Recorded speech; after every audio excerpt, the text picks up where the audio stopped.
Shalom Bapak Ibu yang saya kasih dalam Tuhan.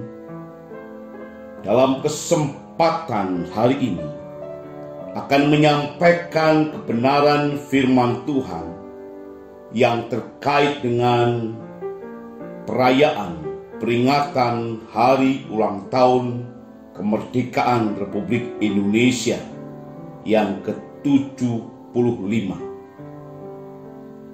Mengusung tema besar dalam perayaan hari ulang tahun kemerdekaan ialah Indonesia Maju.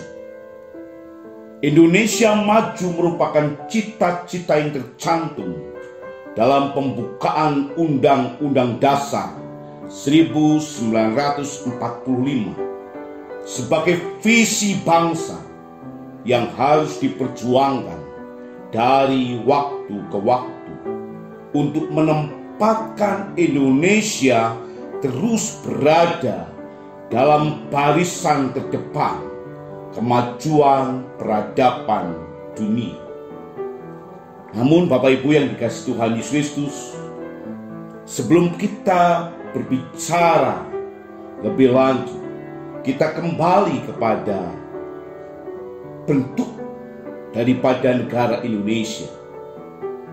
Dalam praktek kehidupan kenegaraan masa kini, hubungan antara agama dan negara dapat diklasifikasikan ke dalam 3 bentuk, yaitu integrated, penyatuan antara agama dan negara. Yang kedua adalah interseksional, persinggungan antara agama dan negara. Yang ketiga, sekularistik, pemisahan antara agama dan negara. Negara Indonesia tetap dalam bentuk interseksional atau hubungan persinggungan antara agama dan negara, yang berarti tidak sepenuhnya terintegrasi dan tidak pula sepenuhnya terpisah. Oleh karena itu, negara Indonesia adalah negara yang secara kelembagaan, berbentuk sekuler, tetapi secara filosofis mengakui eksistensi agama dalam kehidupan bernegara. Itu sebabnya Bapak Ibu yang dikasihi Tuhan Yesus Kristus, sebagai orang percaya kita ikut ambil bagian dalam berdoa, dalam membawa Indonesia ke arah kemajuan yang terus-menerus sejajar dalam tataran internasional. Oleh karena apa? Oleh karena orang-orang percaya sejak zaman perebutan kemerdekaan juga andil untuk membawa Indonesia merdeka.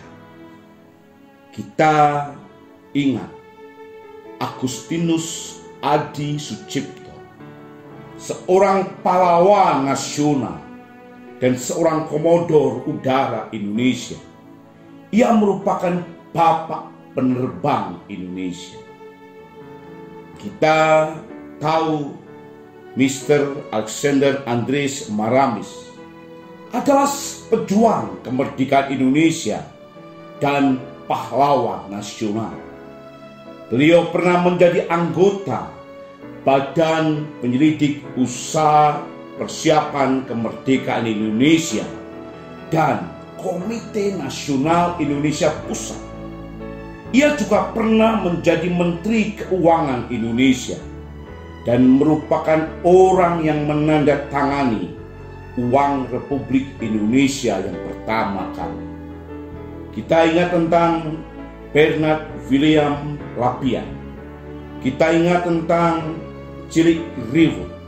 Kita ingat tentang Donald Ishak Panjaitan atau sering disebut D.I. Panjaitan, adalah pahlawan revolusi Indonesia.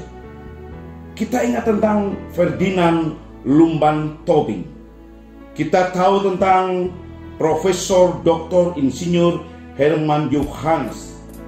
Kita tahu tentang Legend TNI Purnawirawan Jamin Ginting, Dr. Johannes Laimena, yang seorang politikus Indonesia dan menjabat sebagai Menteri Kabinet Indonesia dan satu-satunya Menteri Indonesia yang menjabat sebagai Menteri selama 21 tahun berturut-turut tanpa terputus.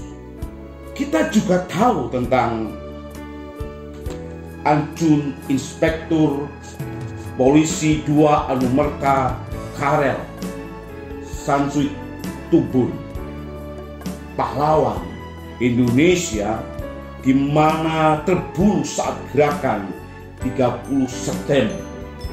Kita kenal dengan Laksamana Muda TNI Purnawirawan John Lee Cheng Chuan, menyelundupkan barang untuk membantu revolusi nasional. Dan masih banyak sekali pahlawan-pahlawan Kristiani yang mencucurkan darahnya bagi bumi pertiwi. Itu sebabnya saudara-saudara, mari kita tetap terbeban untuk Indonesia, karena Indonesia milik kita. Dengan demikian, kesejahteraan Indonesia adalah beban kita. Dalam Roma pasal 6 ayat 22 dikatakan, tetapi sekarang setelah kamu dimerdekakan dari dosa dan setelah kamu menjadi hamba Allah, kamu beroleh buah yang membawa kamu kepada pengudusan, dan sebagai kesudahannya ialah hidup yang kekal. Saudara-saudara yang dikasihi Tuhan, kalau kita sudah merdeka, maka pengudusan itu ada dalam hidup kita. Pengudusan berarti berbeda dari yang lain. Keperbedaan orang percaya adalah mendukung pemerintah dalam tenaga, waktu, dan juga doa kita. Itu sebabnya, saudara, apa yang harus kita kerjakan adalah membawa Indonesia dalam setiap pergumulan kita. Karena kita adalah orang-orang yang merdeka. Arti kemerdekaan yang secara hakiki, yang lebih utama dalam kehidupan pribadi kita adalah suatu kemerdekaan akibat dari panggilan kita seturut dengan kebenaran firman Tuhan. Oleh karena itu, Hans Kung berkata, kemerdekaan manusia diartikan sebagai tahap nilai kemanusiaan yang tertinggi. Ketika manusia sudah dipanggil oleh Tuhan secara khusus, dia disebut dengan manusia yang mempunyai satu tahapan yang tertinggi. Itu sebabnya Erikson berkata, titik kematangan manusia pada kemerdekaan secara identitas. Colbert berkata, kesadaran moral universal terjadi ketika manusia sudah merdeka. Itu sebabnya Bapak Ibu yang dikasihi Tuhan Yesus Kristus, Tuhan sangat menghendaki kemerdekaan secara utuh dalam kehidupan orang-orang percaya bagi bangsa ini. Kenapa? Allah ingin kita benar-benar merdeka. Kemerdekaan dalam arti ini bertujuan membangun masyarakat lebih manusiawi atau yang lebih sesuai dengan keluhuran martabat manusia.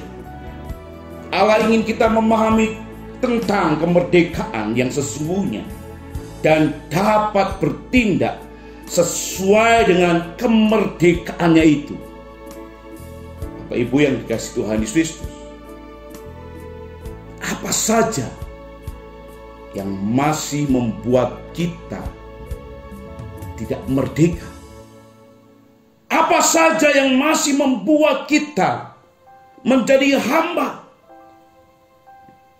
Yang pertama adalah kebiasaan dosa. Dalam Injil Yohanes pasal 8 ayat 34 sampai dengan ayat yang ke-36 berkata demikian. Kata Yesus kepada mereka, Aku berkata kepadamu, sesungguhnya setiap orang yang berbuat dosa adalah hamba dosa. Dan hamba tidak tetap tinggal dalam rumah, tetapi anak tetap tinggal dalam rumah. Jadi apabila anak itu memerdekakan kamu, kamu pun benar-benar merdeka. Dosa selalu membuat ikatan. Alkitab mengajarkan kepada kita bahwa dosa adalah kejahatan yang terbesar. Maka kemerdekaan yang diusahakan mestinya kemerdekaan dari dosa yang menjadi penentu kemerdekaan lainnya. Kalau kita sudah merdeka dari dosa, maka seluruh aspek kehidupan kita menjadi merdeka. Karena dosa, kita tidak bisa menyembah Allah yang sesungguhnya. Saat terbelenggu oleh dosa, manusia tetap menantikan namanya kemerdekaan. Kitab Perjanjian Lama menulis ketika manusia mengalami ketidakmerdekaan, manusia berseru kepada Allah supaya menjadi pembebas dari segala kesesakan. Kitab Keluaran mengisahkan peristiwa kemerdekaan bangsa terpilih dari penindasan bangsa asing dan perbudakan. Kemerdekaan itu dimaksudkan untuk membentuk umat Allah dan ibadah perjanjian yang dirayakan di Gunung Sinai. Jadi saudara, kalau kita merdeka, maka kita bebas dari dosa. Kebebasan dari dosa membawa kita mengenal Allah yang sesungguhnya, ginosko dengan Allah yang sesungguhnya, sehingga kita terus menyembah proskuneo kepada Tuhan, sehingga hidup kita, hati kita selalu diperbarui oleh Tuhan. Itu sebabnya kita menjadi orang-orang pilihan Allah yang selalu menjadi penyembah dan membawa Indonesia lebih maju. Pertanyaannya masih sama. Apa saja yang masih memperhamba kita? Yang kedua adalah kebiasaan buruk. Dalam Galatia pasal 5 ayat 13-14 dikatakan, saudara-saudara, memang kamu telah dipanggil untuk merdeka. Tetapi janganlah kamu mempergunakan kemerdekaan itu sebagai kesempatan untuk kehidupan dalam dosa. Melainkan layanilah seorang akan yang lain oleh kasih. Sebab seluruh hukum Taurat tercakup dalam satu firman ini, yaitu kasihilah sesamamu manusia seperti dirimu sendiri. Kebiasaan buruk bisa mengikat setiap pribadi.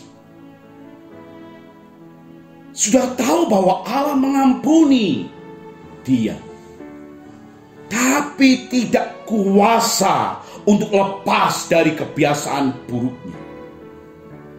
Apa saja kebiasaan buruk kita? Iri hati,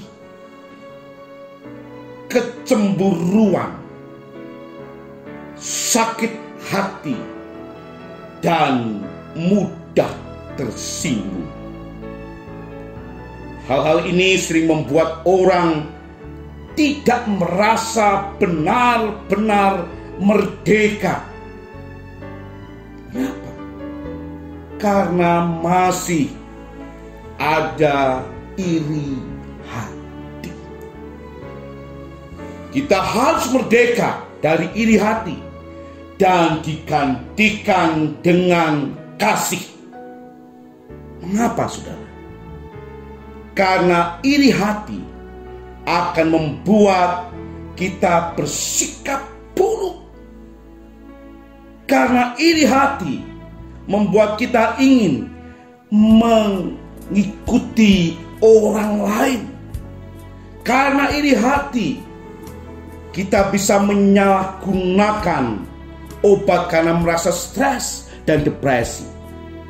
Karena iri hati akan membuat kita ragu dengan setiap keputusan yang dibuat. Dan karena iri hati akan menarik sifat negatif ke dalam kehidupan. Itu sebabnya saudara-saudaraku yang dikasihi Tuhan Yesus Kristus, orang yang iri hati gak memikirkan tentang kedamaian bangsa ini. Orang yang iri hati tidak pernah memikirkan hal yang positif bagi bangsa ini. Karena iri hati sama dengan sifat serakah. Iri hati sama dengan malas, tidak mau berusaha, tidak mau melakukan pekerjaan yang biasa dikerjakan oleh sesamanya. Karena iri hati sama dengan sombong, merasa dirinya paling benar, merasa dirinya paling super bisa. Dan karena iri hati sama dengan amarah yang bisa menghancurkan diri kita sendiri. Itu sebabnya Bapak Ibu yang dikasihi Tuhan Yesus Kristus, ketika kita bisa merdeka dari rasa iri hati, saya percaya semua akan digantikan dengan namanya kasih. Dan kasih ini membuat kita berdoa untuk Indonesia terlepas dari wabah COVID-19. Karena kasih membuat kita berdoa untuk Indonesia supaya jauh dari krisis keuangan atau ekonomi bagi negeri ini. Itu sebabnya saudara yang dikasihi Tuhan Yesus Kristus, kita harus merdeka. Kita harus merdeka dari kecemburuan dan digantikan dengan kasih. Kenapa kita harus merdeka dari kecemburuan? Karena kecemburuan itu diawali dari keegoan, kebencian, iri hati, dan dengki. Karena kecemburuan seperti ini dapat menghancurkan seseorang, merusak hubungan keluarga, memecah belah gereja, bahkan dapat menyebabkan seseorang menjadi pembunuh. Kain membunuh Habil karena cemburu. Karena itu, kita harus mengatasi kecemburuan yang negatif di dalam diri kita sebelum cemburu itu menghambat pertumbuhan rohani kita. Untuk mengatasi kecemburuan yang diawali oleh kebencian, dengki, dan iri hati, maka belajar berpikir positif dan hidup dalam kasih, kita pasti merdeka. Nah saudara yang dikasihi Tuhan Yesus Kristus, kita harus merdeka juga dari rasa sakit hati dan digantikan dengan kasih. Beberapa bulan ini ada istilah yang muncul adalah pasukan sakit hati. Biasanya pasukan sakit hati ini akan berkumpul dan menyatukan teman-temannya yang juga sakit hati dan bisa berpikir yang selalu negatif. Itu sebabnya kita harus belajar untuk melepaskan sakit hati kita. Kalau mungkin kita ada masalah dengan pekerjaan, kalau kita mungkin ada masalah dalam pelayanan, atau mungkin kita masalah dalam keluarga, lepaskan sakit hati kita itu dan meminta Kristus memerdekakan kita dan menggantinya dengan kasih Kristus yang besar.